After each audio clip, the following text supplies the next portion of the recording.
Man, quite a lot of recap to do with Jordan Myles from this past weekend. And I'm sure many people listening to this have a pretty good idea of kind of the key aspects to this story. But in a nutshell, Jordan Myles posted a series of messages on Sunday in relation to a t-shirt design that the company had not sold, but he shared the design.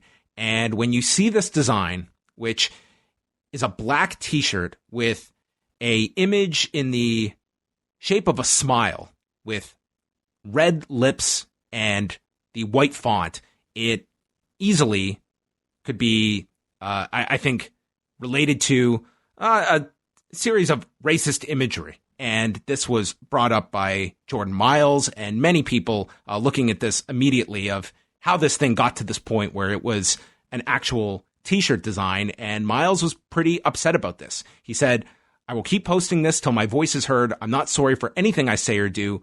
Representation is important. If this is Vince McMahon and Triple H's vision of me, then this is a slap in the face to every African-American performer, fan, and supporter." From that point on, he had numerous messages afterwards. He was encouraging people to change their Twitter photos in protest of this t-shirt. And later, the WWE did come out with a statement in response. This was on Sunday, and they wrote, Albert Hardy Jr., aka Jordan Myles, approved this t-shirt for sale. As always, we work collaboratively with all of our performers to develop logos and merchandise designs and get their input and approval before proceeding. This was the same process with Albert, and we responded swiftly once he later requested that the logo t-shirt be redesigned. No shirts were sold. Let's just start there with the initial statements from each side. How did you think this was handled by WWE and Albert Hardy's initial criticisms of this, this t-shirt that just seems, it's just really stunning that it got to this point, that this wasn't caught along the way from anybody. Yeah. I mean, I would assume that it's something that's been bothering him ever since it occurred. I think a surprise to everybody in the public because, as far as I know, I didn't know that this shirt was even out in the public eye until this point. So I don't think it was ever officially released. I think right. That's so the fact it that never got to that point. Yeah. So Jordan Myles' initial tweet about saying he's going to keep posting it until his voice gets heard. It makes me wonder what attempts he was making internally to try to get a response or maybe an apology or something like that from the WWE. So I know a lot of people are maybe questioning the timing of the whole thing, or maybe even just the chain of events. And without actually being there, I don't think I can't really comment on that. But clearly, there was some injustice here, and somebody has very clearly the right to be pissed off about it. WWE's response, again, they're recalled the events. I don't know. I don't know if who's really kind of misinterpreting the reality of it. Maybe they're right. Maybe Jordan Myles is right. Maybe everybody's right, or maybe everybody's wrong in a bit of a way. That I can't really comment on, but I think we can comment on the fact that this shirt maybe got as far into the process as it did without anybody really realizing the negative connotation attached to it might be a cause for concern. Might be. The fact that something that even like that looked like this was considered at any point to be sold to the public. Imagine if Jordan Myles didn't even see it, or the fact that maybe he would have let it go and didn't, but I kind of doubt that. It's imagery that certainly means a lot of bad to a certain demographic, and I know a lot of people might be looking at the shirt saying it's not a big deal, but it's not a big deal to you, but it doesn't mean that you see what other people see. And you could say this about a lot of things, not everybody's going to be offended the same way, but clearly this was something that was a big problem to many people. Yeah, a couple thoughts. I feel that the way the WWE handled that statement, I thought was a misfire on their part. Nowhere in there was an apology. I think at times that, yes, the WWE is this enormous corporation that doesn't get a whole lot of sympathy from people, but I feel that when a mistake is made, the easiest way to somewhat alleviate that criticism is simply acknowledging that there was fault here and we apologize. This was not the intent, and this should never have been a design that was presented to one of our performers, much less having to place the onus on that performer to have to be the one to educate us. There was none of that. It just felt like, well, he approved it, so somehow this was okay. I just didn't think that there was a whole lot of self-reflection in that statement. It sounded very reactionary of just simply putting the focus onto Jordan Myles and none on who was it that designed this. And from there, we kind of get more comments from Jordan Myles. He had shared this email, which as I'm looking now, I believe he has now taken down that tweet. He has tweeted a lot that he has deleted, including was this email where he was told by a WWE employee named Baker Landon that the image had been run by Paul Levesque, who wanted to make an alteration to the logo to make it, quote, more teethy. And Myles had also stated when he had initially seen the image, it was on a white shirt, not a black shirt. And once you see it with the black background, that it does jump out at you a lot more of what the connotation is and that image as well. Myles has now since gone on. He has made numerous criticisms of the WWE, calling the entire company a fraud. He had a lot of criticism towards not just WWE, but Ring of Honor, using a comment against Jay Lethal that has rubbed a lot of people the wrong way, and saying that posting a quick video that WWE does not care about black people, and has deleted that as well. It just seems like this is someone that has just gone, and it's very hard to imagine him working in this company, and whether he wants to be working in this company where he has so much dissatisfaction at the moment, and what the status of Jordan Myles is as well, because he has not done any matches in the last 2 months. PW Insider reported today he hasn't been at the Performance Center during this stretch as well. So there's a lot of questions about Jordan Myles at this time.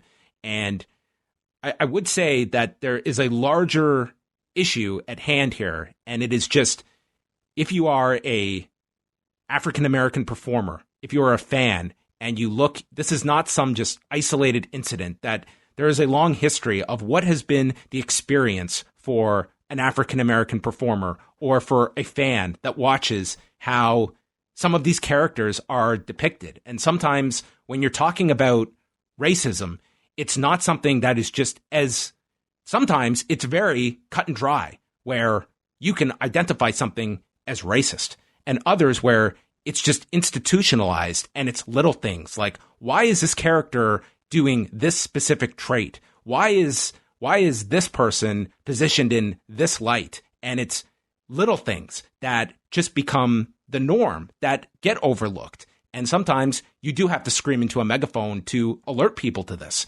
And we can go back to this year. Why was that title win so important with Kofi Kingston to such a large amount of people? It was a built-up frustration that there is only so far you can get to.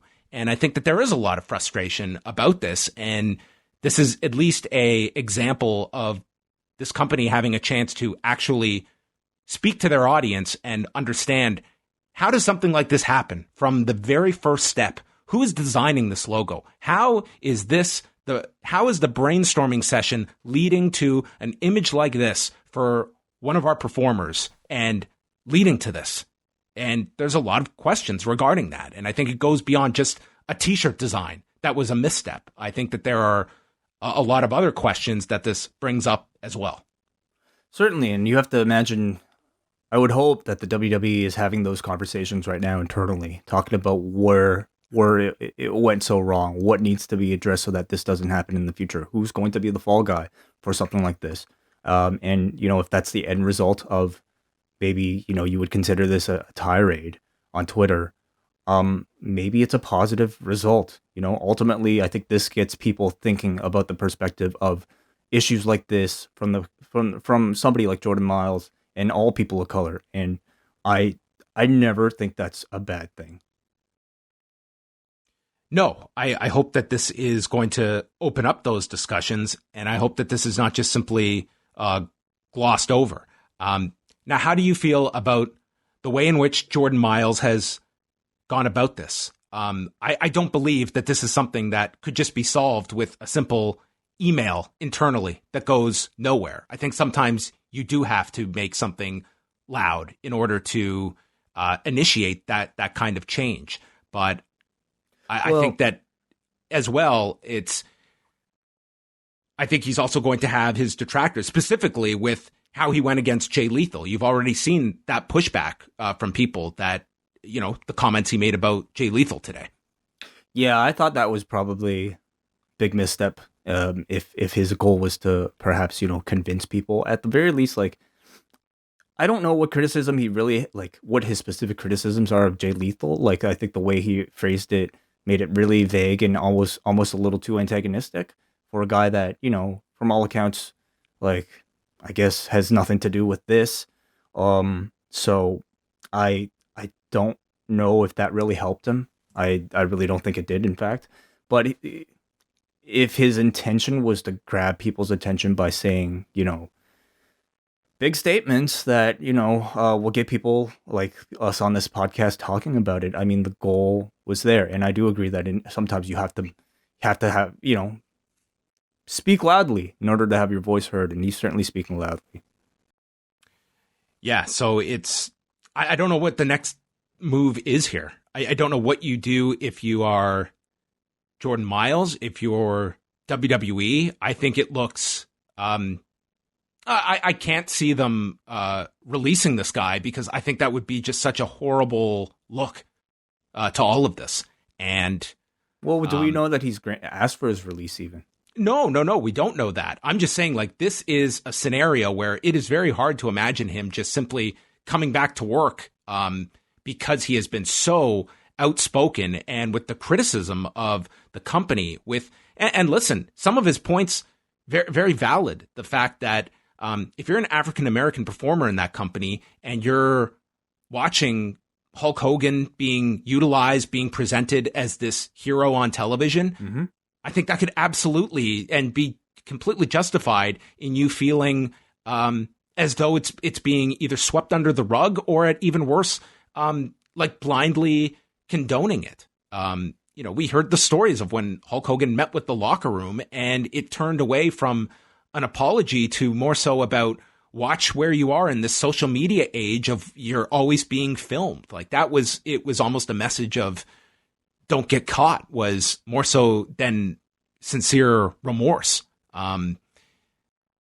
So it's all of these things that you add together, the historical presentation of certain black performers, and not even all that long ago, we're talking about 2003, that Booker T program occurred, that 2005, Vince McMahon is throwing out the N-word on a pay-per-view for a laugh. It's like, I am someone that cannot properly convey like what that word is going to mean to me because I'm not the subject of that word. And I think that often it's just a fan base that just has to, well, I'm a WWE fan, I'm a wrestling fan. We don't even have to hold this to just WWE, that this is just presentations that you have to deal with. And if you're a performer, like, listen to some of the firsthand experiences we've seen on the Wrestling with Stereotypes panels of just characters that are presented to people that it's just out of ignorance or just, hey, this is our thought process. This is how we think. And having to navigate this, if you're an African American, I think it just, there's a breaking point at a certain time where, when is this going to change for the better? For sure. Yeah. Certainly, I think it means a whole lot more when it's somebody employed within that system speaking out against it. I think, those panels are excellent. They're fantastic. They get the conversation going. But to have that conversation from somebody from within it be brought up has brought way more attention to it than I think anything outside of it could. So I'm sure there are a lot of people out there that are happy. Whether or not you agree with maybe like the tact involved with some of these tweets, I think there are people that are happy that This someone conversation is happening. is at least speaking up. Yeah.